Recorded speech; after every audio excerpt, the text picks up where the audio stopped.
وبشر المؤمنين بأن لهم من الله فضلا كبيرا وبشر المؤمنين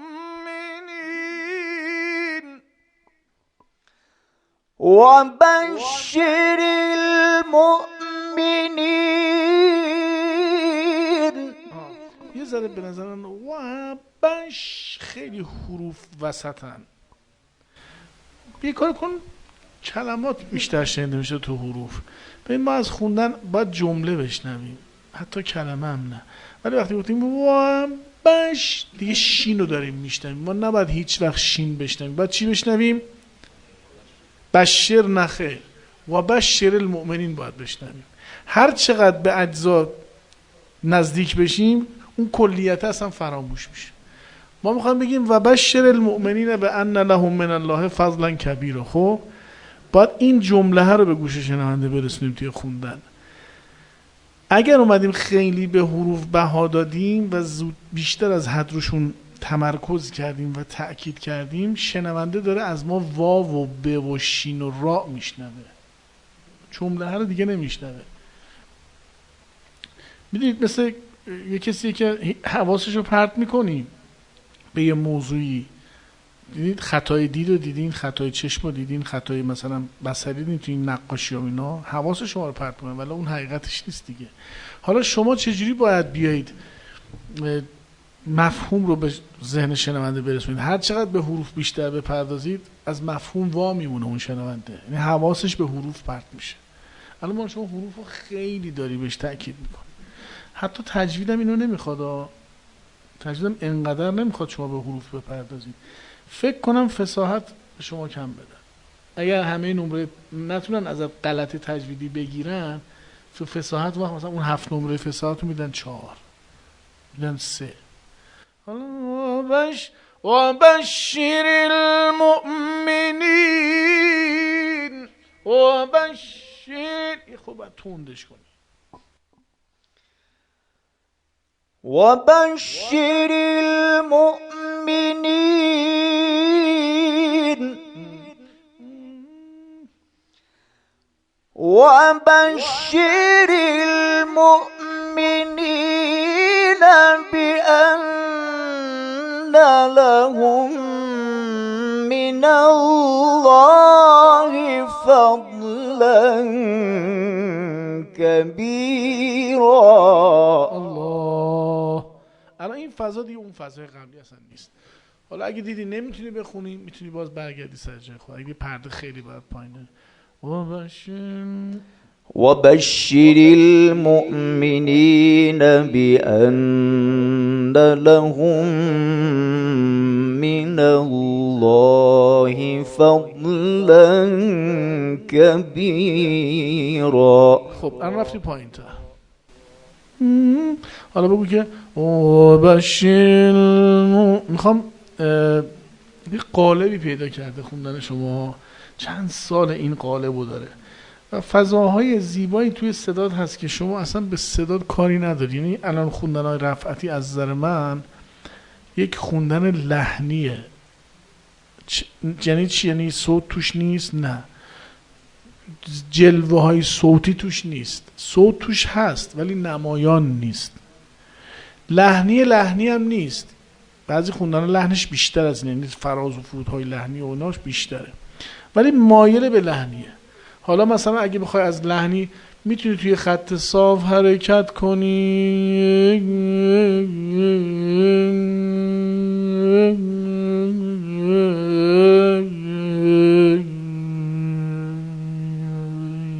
با صدا میتونی بخونی، بگی ولا تطع الكافرين والمنافقين ودع أذاهم وتوكل على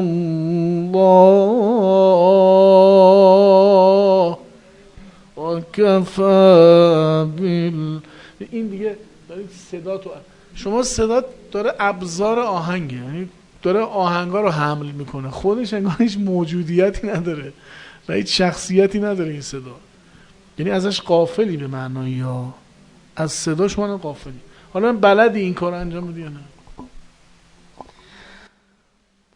ولا تطع الكافرين والمنافقين خب این صدا باگ داره، باگش کجاست الان؟ تو دو تا ای گفت ولا تطع الكافرین، میفته اینجا ولا تطع الكافرين والمنافقين. این باگه، یعنی نمیخوره به اون جاهای دیگه، میاد خراب میکنه. ایای شما خیلی ایه، باید با چی درستش کرد؟ با یه ذره او اضافه کردن بهش. دوباره بخون. ولا تطع الكافرين والمنافقين ودع أذاهم وتوكل على الله. این بهتر شد. ولا تطع الكافرين والمنافقين. این کار صوتیه. کدوم قسمتش؟ منافقین. این صدا اینجوری میکنه، اینا کارهای صوتیه. میتونم بگم منافقین، این آهنگ جلوه میکنه. ببینید نمیدونم چجوری بگم، خودم گیر کردم. من وقتی میگم منافقین همه اینو میشنون، اینو میشنون، آهنگو میشنون. اگه بگم منافقین حواست دیگه به اون نیست، به اون حالت صدای جلب میشه. شما جلوه های صوتی نداره خوندنت. نمیدونم مفهوم شد حرف من؟ جلوه های صوتی تو خوندن خیلی خریدار بیشتر از جلوه های لحنی داره. جلوه های صوتی توی خوندن مخصوصا بین عوام و بین مردمی که با فوت و فن لحنی که آشنا نیستن، جلوه های صوتی رو بیشتر میشناسن و میفهمن، چون تو فرهنگ خودشون هم هست. تو فرهنگ ایرانی ما جلوه های لحنی عربی خیلی کم شنیده شده، اگر هم شناخت دارن مردم عبدالباسط رو میشناسن.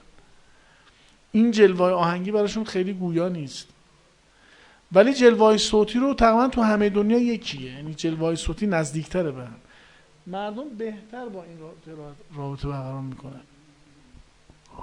من اگه بگم منافقین، هیچ جلوه صوتی نداشت، خود به خود اون آهنگ شنیده میشه. اما گفتم منافقین، انگار ای رو میشنون. چرا صداش اینجوری کرد؟ چه قشنگ شد مثلا. ببینید شما پس خلاصه این عرضی که من داشتم خدمت شما اینه که جلوه های صوتی رو تو خوندن اصلا استفاده نمی کنید. من به آقای حسینی که گفتم برو قلبش بخون، به خاطر جلوه های صوتی بود. قلبش چند تا آهنگ استفاده میکنه، 2-3 تا آهنگ بیشتر نیست، سالها با اینا میخونه. ولی چرا همیشه تراوت داره این آهنگا و تکراری به نظر نمیرسه؟ چون جلوه های صوتیش بالاست. پس اینجا باید شما باید این توازن رو برقرار کنید. الان این پایه خوندن شما برای خوندن، من کاری به مسابقه ندارم الان، برای خوندنی که شنیدنی باشه و جمله شعار جلسه ما چی بود؟ قاری کسیه که مردم صدای اون آدم رو طلب کنن نه تحمل. یعنی یه جوری با بخونیم که اصلا اگه یه کسی اومد تو این جلسه بگی که یه نگاه بگی کاش که مثلا فلانی بخونه، انقدر باید خاطره خوش از اون خوندن تو ذهن آدما بمونه که بین 100 نفر بودن بگی تو بخونی، بین 1000 نفرم که بودی بگی بازم میگن تو بخونی. تو باید این خاطرات با چی ایجاد میشه این خاطرات؟ یه بخشش صوته که الان در خوندن آقای رفعتی بخش صوت نسبت به لحن عقبه، یعنی این تراز به هم خورده، باید اینو بیاریش بالا. از لحنی شما چیزی دیگه بیشتر از این نمیشه خوند. چی بقیه چی میکنن؟